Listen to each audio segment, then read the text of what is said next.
Sinalaki ng mga pulis ang umano'y drug den ng isang hinihinalang tulak ng droga sa Novaliches, Quezon City kagabi. Patay ang itinuturong pusher matapos umanong manlaban sa mga pulis bagamat itinatanggi ng kaanak niya na may baril siya. Narito unang balita ni Athena Imperial.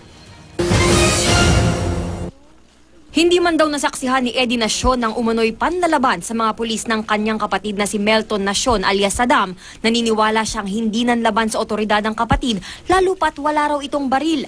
Natagpuan na lang daw ni Eddie ang dugoang katawan ni Saddam sa isang sulok ng Lydia Street, Barangay Santa Monica sa Novaliches, kung saan sinasabing nagkaroon ng engkwentro pasado alas 7 kagabi. Ilang putok pong narinig?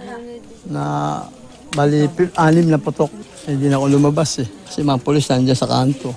Baka po ako paginitan.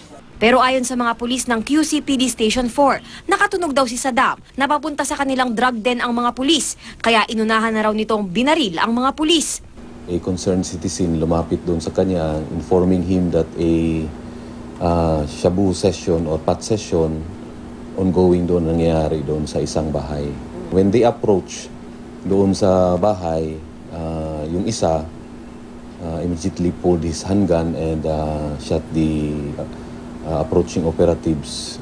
Arestado naman sina Ernesto Santiago Jr., Jerry Cernicula at Romel O. Nacion na umano'y kasamang bumabatak ni Saddam. Nakuha sa kanilang ilang sachet ng shabu na nagkakahalaga ng humigit kumulang 3,000 piso.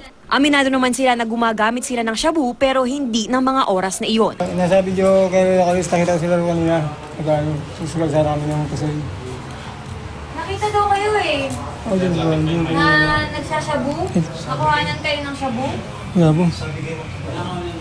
Wala po yun. Ano lang po yung mga plastic sa import lang. Nasa cabinet po. Patuloy ang investigasyon sa insidente. Para sa unang balita, Athena Imperial reporting.